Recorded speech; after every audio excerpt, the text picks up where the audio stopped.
Hola mi gente, ¿cómo están? Me llamo Alba Mar, me pueden decir Alba, el canal se llama Seriela y estamos aquí para hablar de libros, algunos de ellos en español desde Puerto Rico. Hi, my name is Alba Mar. You may call me Alba. The channel name is Seriela and we're here to talk about books and some of them in Spanish from Puerto Rico. I know I have a lot of tags that are still pending and the wrap-up for September and a TBR for October.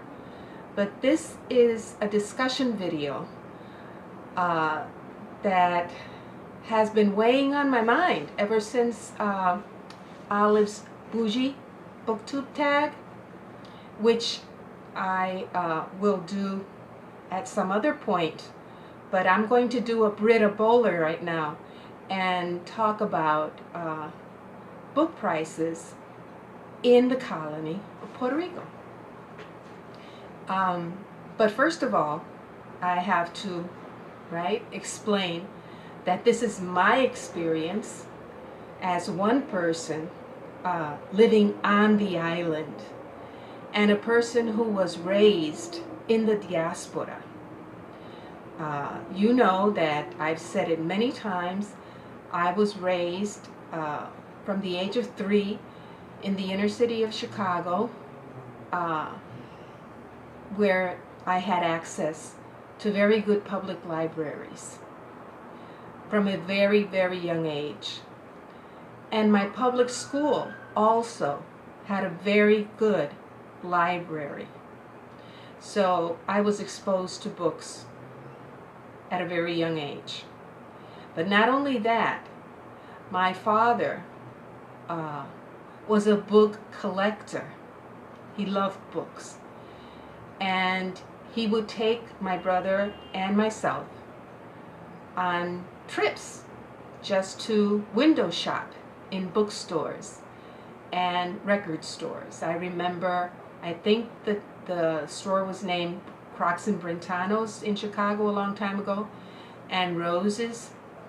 And we would spend hours and hours browsing for books. And my father had an extensive collection of books, mostly paperbacks, mass market paperbacks, in our apartment in Chicago. So yeah, I loved books, I loved reading. As a rebellious high schooler, sometimes I would cut class. But being a nerd, I would cut class to go to the library downtown on Wells Street at the time. Not the one that exists now. The beautiful one with columns that was on Wells. And I would just meander through all the, the shelves looking for books. And I loved the library. What happens? When I came to Puerto Rico, I studied. I got my bachelor's degree. I started a master's degree. Got married. Moved to the countryside. Raised my children in the countryside. But there were no libraries accessible. I remember there was a library next door to the public school that I worked at for 11 years in the mountains of Lares, which belonged to the daycare center. And all they had were translated Disney books about Disney movies. And I remember feeling so disillusioned, frustrated. But since I loved books, I would spend whatever discretionary money I could get my hands on to buy books for my children. And I remember translating in pencil Maurice Sendak's Where the Wild Things Are on my own because I couldn't get a hold of a translated copy of Where the Wild Things Are for my children. Luckily, there was a translated version of Oh, What a Busy Day, and we had that. But it was costly in the colony to get books. This is my experience again. If somebody else has another experience, please let me know. Just the other day, let's continue chronologically.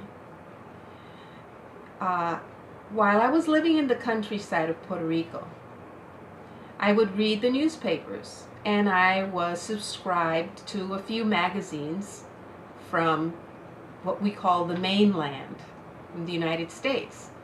Whatever I could afford on my teacher's paycheck.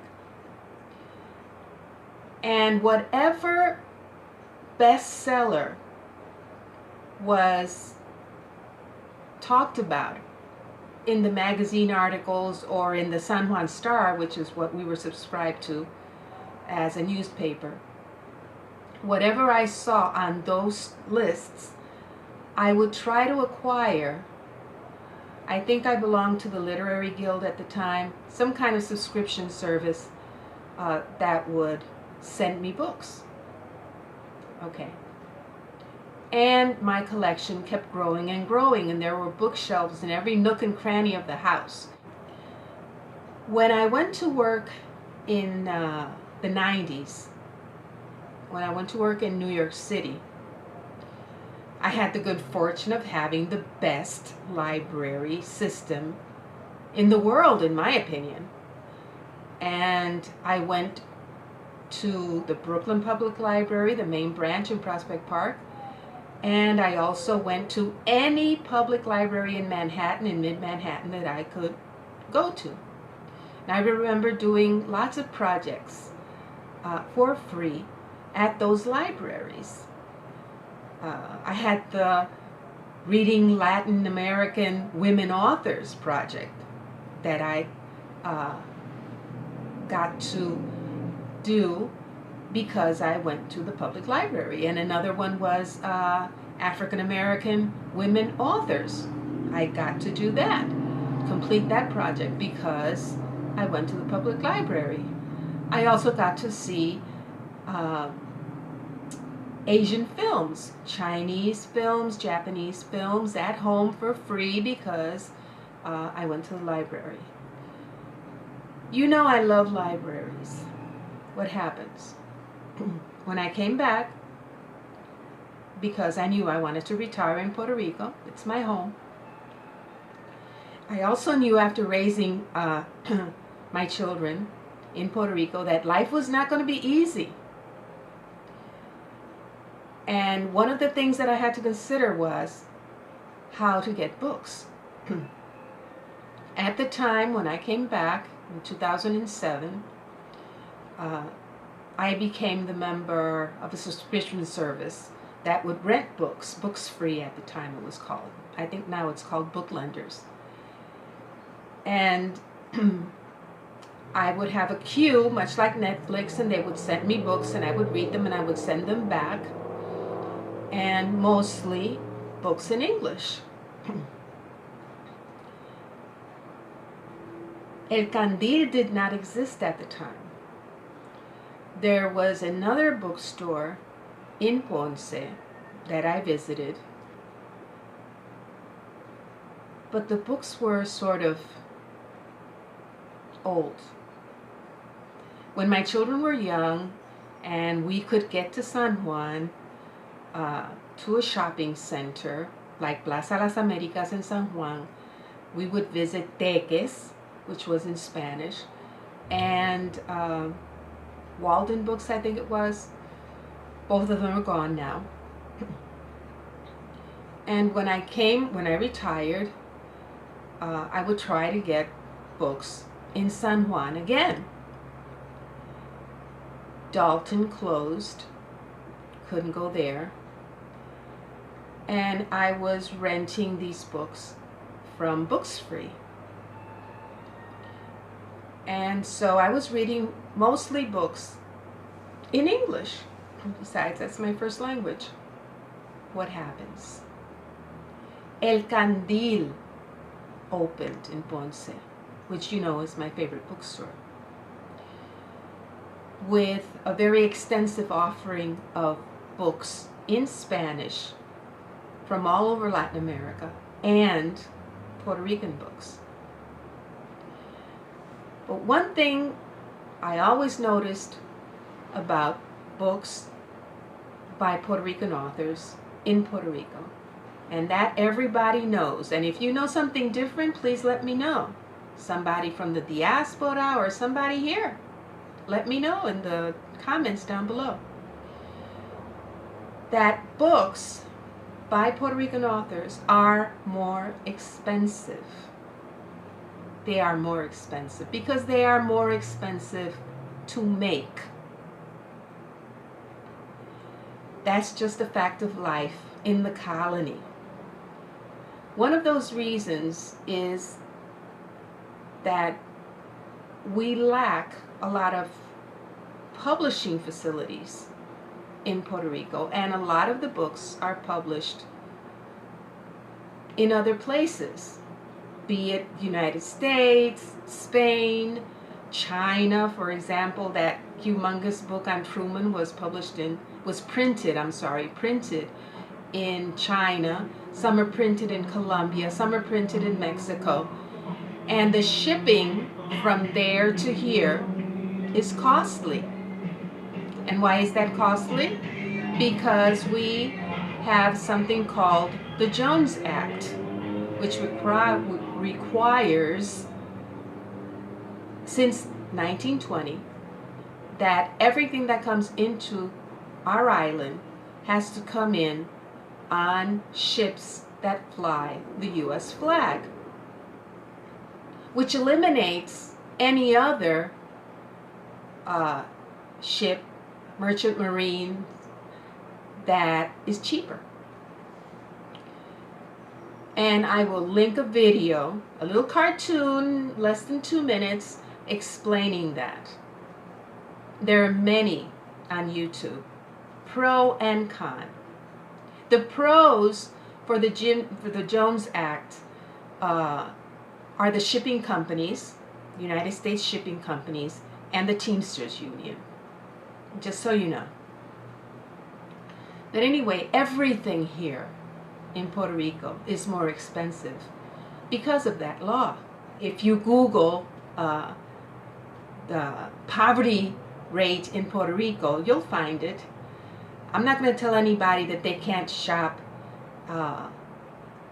and shop the sales and go to Walmart if things that they need are less expensive there. I'm not going to tell them to do that. That's just one of the little teeny tiny ways that it's more expensive to live in the colony. But we find the way to survive. Now, as far as books go, I get very, very frustrated when I hear people saying, people here in Puerto Rico, the problem is that we don't read. We've got to read more. People don't read. It's expensive to read in Puerto Rico. An example, I bought this, which I'm going to read with Dee Dee next month, The Count of Monte Cristo. I bought this in El Candil, right? Shipped from the United States.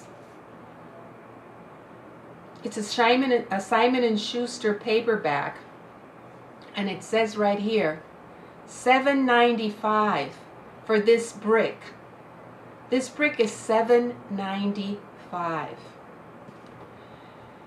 This one that I just finished reading, The Unsolved Case of Dr. Cornelius P. Rhodes, an Indictment, by Puerto Rican author Pedro Aponte Vázquez, published by René Books, $28.99. $30 for this paperback. $30. This one that I'm not even going to open, fantastic book, La Farsa del Estado Libre Asociado, which everyone should read. Oh, this book is like from 1950s. It was reprinted in 2010 by Editorial Edil. This is one of those printed here in Puerto Rico by Editorial Edil. I'm not even going to open it because when I tried a little while back, it cracked. And I could hear it cracking. Yeah, this one is $16.99, $17 for this one. El Descubrimiento, también, again, Publicaciones Gaviota, de Manuel Martínez Maldonado, $17 for this one. Tiempos Revueltos, a historical novel by Vionet Negrete. This is a wonderful, wonderful historical novel about La Revuelta de Jayuya in 1950. $25.99, $26. The book that I'm reading about Truman, hardback, woven, wonderful paper, excellent quality hardback book, $40. I do not expect people who are barely surviving and are having their pensions cut to be able to afford these books. Libraries, I already told you, very, very few libraries. I was listening to a podcast the other day, and some librarians, because there are a lot of librarians in Puerto Rico. I don't know where they work. They probably work in the school system because there are very few public libraries. Not any close by. And I was just at the public library yesterday. Alba, why do you say there aren't any public libraries if we just were at one yesterday? Well, I go to the Municipal Public Library in Ponce, which does not circulate books. They do not loan books. And I asked yesterday, don't you loan out books? No, we don't. Why? Because we've never done it. Yeah. So, this was weighing on my mind because there are situations and there are situations. This isn't for, for anybody to take pity on Puerto Ricans, no, because despite that, to the contrary, despite those obstacles, we read.